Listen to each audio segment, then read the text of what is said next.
आप लोग का ऑब्जेक्टिव का आज 7वां लेक्चर है। आप लोगों को मेरे प्यारे स्टूडेंट, आप लोगों को बतलाए थे 35 तक बतला दिए थे। आज हम लोग उसमें पढ़ेंगे 35 से आगे। चलिए शुरू किया जाए। तो अगला प्रश्न को लेते हैं 36 नंबर। यदि यदि ए बराबर 1020, यदि ए बराबर 1020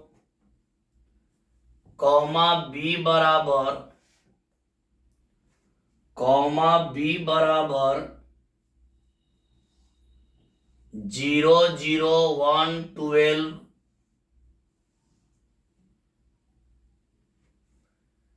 तब ऑप्शन में ए में है A B equal 0, A B equal 0, B A equal 0। B में है A B equal 0, B A not equal 0। इसके बाद सी में है A B is not equal 0, B A equal 0। और डी में है A B is not equal 0 और B A is not equal 0। समझिएगा, हम लोग का जो ऑप्शन है उसमें सब में ए बी बी ए है, कोनों में ए बी है, कोनों में बी ए है। तो पहले हम लोग दोनों निकालेंगे। देखिए यहां हल कर रहे हैं। पहले हम लोग ए बी निकालेंगे। ए का मान है 1 0 2 0। अब बीच में कोई चिन्ह नहीं होता है तो गुणा होता है, आप लोग जानते हैं। यहां गुणा बी का मान 0 0 1 और 12। यहां लेंगे तो इधर से पंक्ति लेंगे, तो इधर से हम लोग लेंगे स्तंभ और इसमें बारी बारी से गुणा करेंगे। 1 से 0 में 0, 0 से 1 में 0, तो यहां आ जाएगा 0। 2 में 0 से 0, 0 से 1 में 0, 0 आ जाएगा। 1 से 0 में 0, 0 से 12 में 0, तो यहाँ 0 आ जाएगा। 2 से 0 में 0, 0 से 12 में 0, तो यहाँ 0 आ जाएगा। यानी ए बी का जो गुणनफल है मेरे प्यारे स्टूडेंट, ए बी का गुणनफल 0 आ गया। अब निकालेंगे बी ए। पहले बी का मान लिख देंगे 0 0 1 12 गुणा में 1 0 2 0। इधर लेंगे पंक्ति और इधर लेंगे स्तंभ। 0 से 1 में 0, 0 से 2 में 0, यानी कि यहां पर आ जाएगा 0। 1 से 1 में 1 और 12 दूनी 24, 24 और 1 हो जाएगा 25। 1 से 1 में 1, 12 दूनी 24। 0 से 0 में 0, 0 से 0 में 0 हो जाएगा, गुणा कर रहे हैं। अब यहां देखिए 1 से 0 में 0, 12 से 0 में 0। अब हम लोग एक बार ए बी निकाले, एक बार बी ए निकाले। अब हम लोग चेक करेंगे कौन ऑप्शन हमारा सही है। तो यहां देखिए ए बी का मान 0 है लेकिन बी ए का मान 0 नहीं, यानी सही ऑप्शन हो गया बी। ए बी का मान 0 है। देखिए ए बी का मान 0 है लेकिन बी ए का मान 0 के बराबर नहीं है। इसका सही जवाब मेरे प्यारे स्टूडेंट बी हो गया। चलिए आगे बढ़ेंगे। इसका सही जवाब आप लोगों का बी हुआ। अगला प्रश्न में चलते हैं। 36 के बाद हम लोग का 37 नंबर, इसको मिटा दे रहे हैं। 36 के बाद हम लोग 37 नंबर प्रश्न को लेंगे।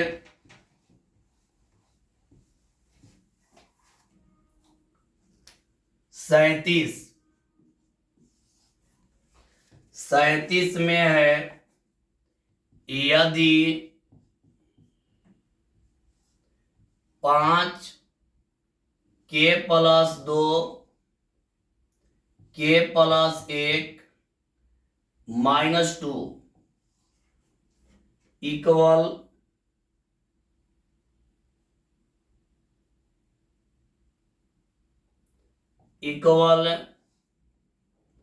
के प्लस 3 4 3 और माइनस के,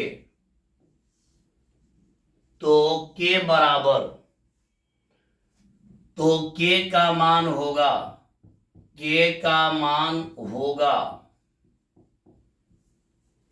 के का मान होगा, ए ऑप्शन में है 0, बी ऑप्शन में है 2, सी ऑप्शन में है -2, डी ऑप्शन में है 1।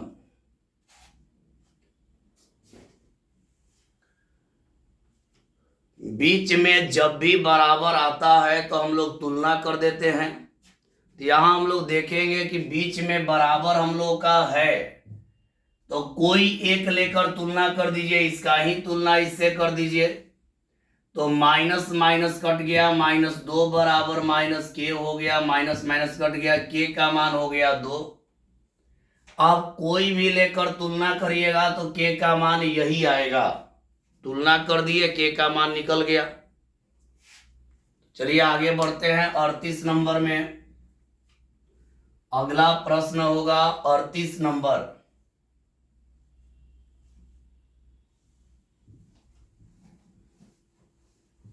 और 30 नंबर देखते हैं क्या है।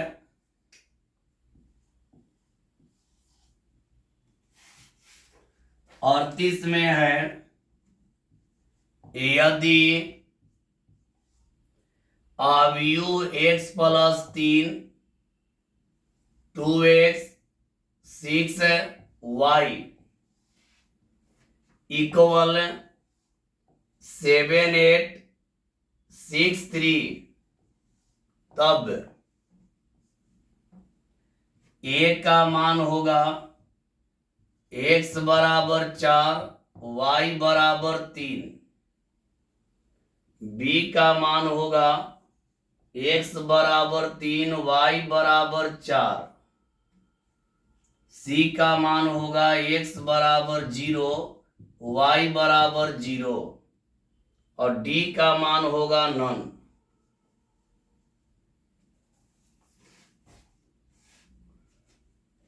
इसमें मेरे प्यारे स्टूडेंट x और y का मान निकालना है। तो इसका भी तो वही काम है, तुलना कर लेंगे। इसमें भी तुलना करेंगे तो 2x का तुलना कर लीजिए 8 से, तो 2x बराबर हो जाएगा 8, तो x बराबर हो जाएगा 4, भाग दे दिए।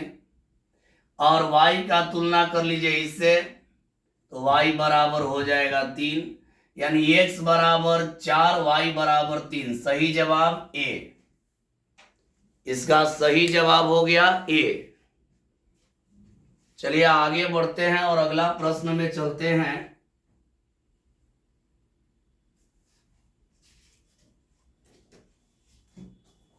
अगले प्रश्न की ओर हम लोग चलेंगे।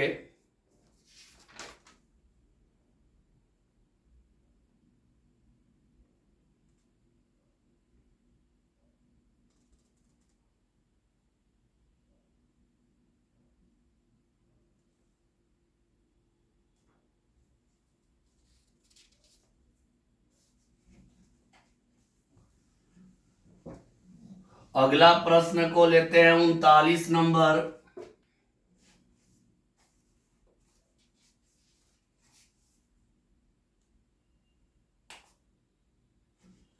39 नंबर में है यदि कैपिटल ए बराबर आव्यूह ए आई जे और यहां m बाई n ऑर्डर एक वर्ग आव्यूह है, एक वर्ग आव्यूह है, एक वर्ग आव्यूह है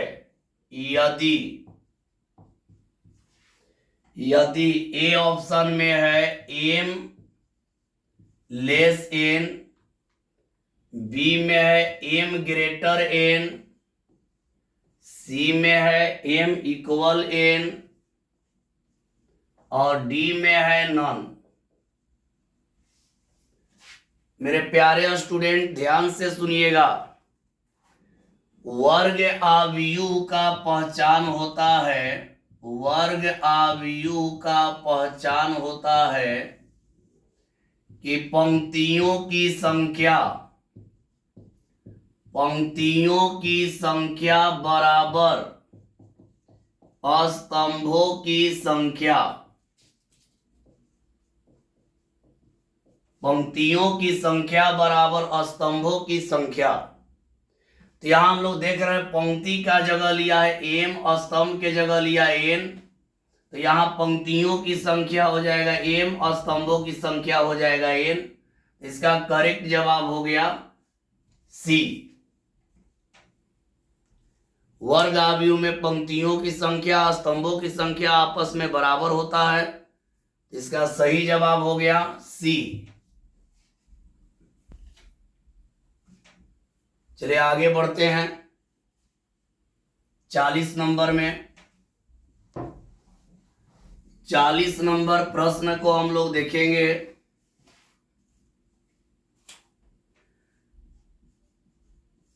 40 में है यदि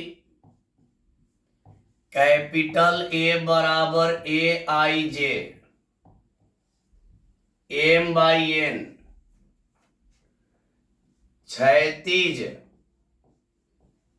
क्षैतिज आव्यूह है, क्षैतिज आव्यूह है यदि ए ऑप्शन में m छोटा n, बी में m बड़ा n, सी में m बराबर n, डी में नन।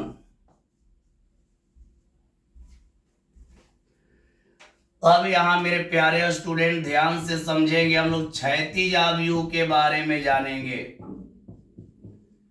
क्षैतिज आव्यूह के बारे में जानेंगे क्या होता है। तो इसमें होता है पंक्तियों की संख्या, पंक्तियों की संख्या कम होता है स्तंभों की संख्या से। पंक्तियों की संख्या जो होता है स्तंभों की संख्या से कम होता है। क्षैतिज आव्यूह में जो पंक्ति की संख्या होगा स्तंभ की संख्या से कम होगा। तब यहां पंक्ति का संख्या देखिए m है, तो यहां m छोटा, स्तंभ की संख्या n है तो n हो जाएगा, यानी करेक्ट जवाब कौन मिल गया a। इसका सही जवाब हो गया a। समझ गए होंगे। चलिए आगे बढ़ते हैं।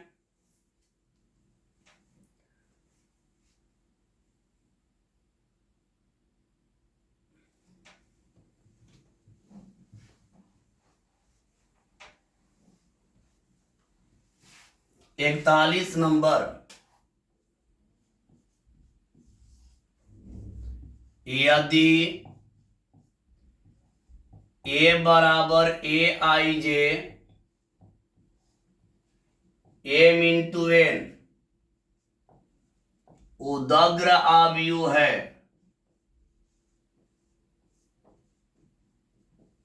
यदि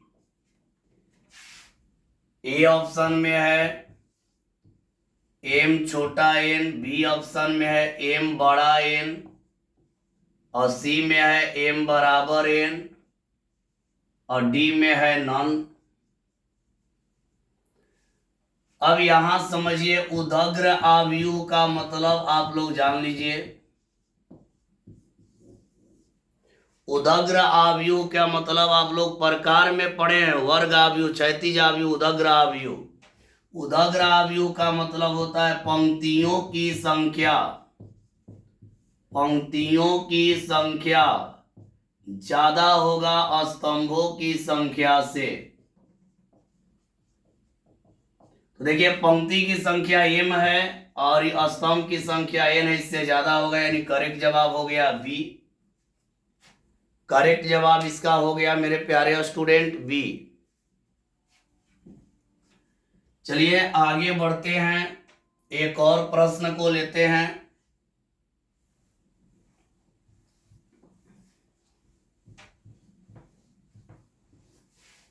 बयालीस नंबर,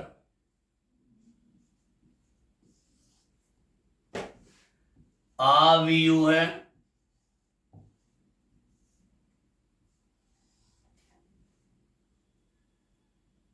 थोड़ा नीचे लिख दे इसको। 42 नंबर है, आव्यूह है।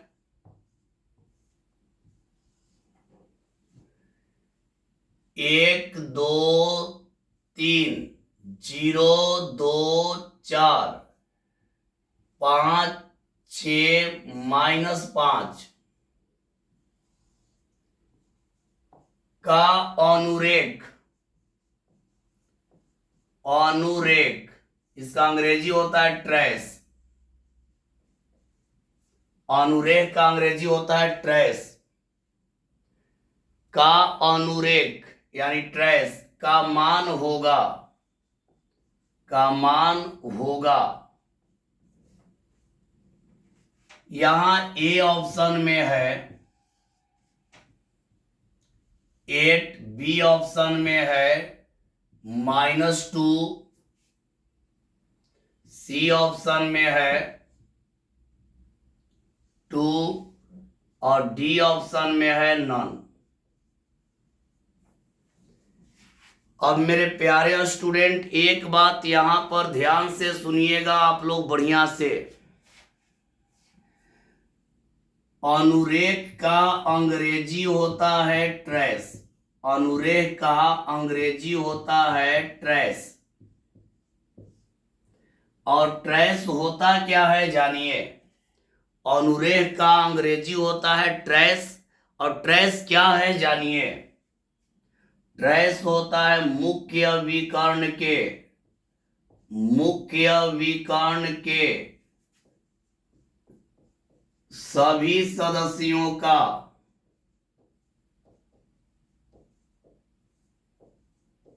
मुख्य विकर्ण के सभी सदस्यों का, सभी सदस्यों का योग।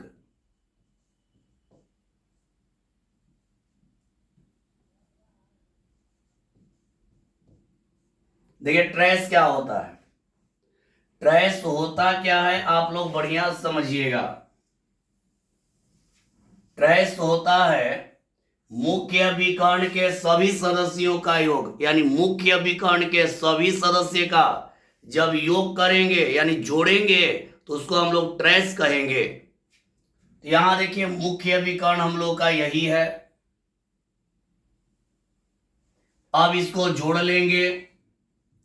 देखिए यहां लिखे मुख्य विकर्ण के सभी सदस्यों का योग को ट्रेस कहेंगे। इसको हम लोग जोड़ेंगे। एक मुख्य विकर्ण का 1 + 2 आई जोड़ेंगे तो हो जाएगा -5। तीनों को जोड़ रहे हैं 1 + 2, 1 + 2 और यहां पे -5 है तो -5 हो गया। जोड़ेंगे तो 3 - 5 हो गया, बराबर आ जाएगा -2, यानी करेक्ट जवाब कौन हो गया बी। याद रखिएगा मुख्य विकर्ण के जितना भी अवयव है उसको हम लोग जोड़ देंगे तो जो जोड़ने पर आएगा उसी को हम लोग कहेंगे आव्यूह का ट्रेस, यानी आव्यूह का अनुरेख। मुख्य विकर्ण वाला जोड़ देना है। 2 1 3 में से 5 गया -2। तो उम्मीद है कि आप लोगों को समझ में आ गया होगा। तो मेरे प्यारे स्टूडेंट, आज के लिए इतना ही। 42 को आप लोगों का हो गया।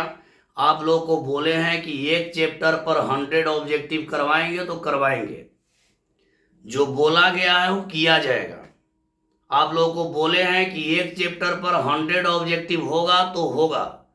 डिटर्मिनेंट खत्म होते होते भर में आपका मैट्रिक्स का 100 ऑब्जेक्टिव कंप्लीट करवा देंगे और उसके बाद फिर डिटर्मिनेंट वाला बनवाएंगे। तो आप लोग मन से पढ़िए, दिक्कत आप लोगों को नहीं होगा, चाहे सब्जेक्टिव हो या ऑब्जेक्टिव हो, कोई दिक्कत नहीं होगा। तो आज के लिए इतना ही। सभी को बाय।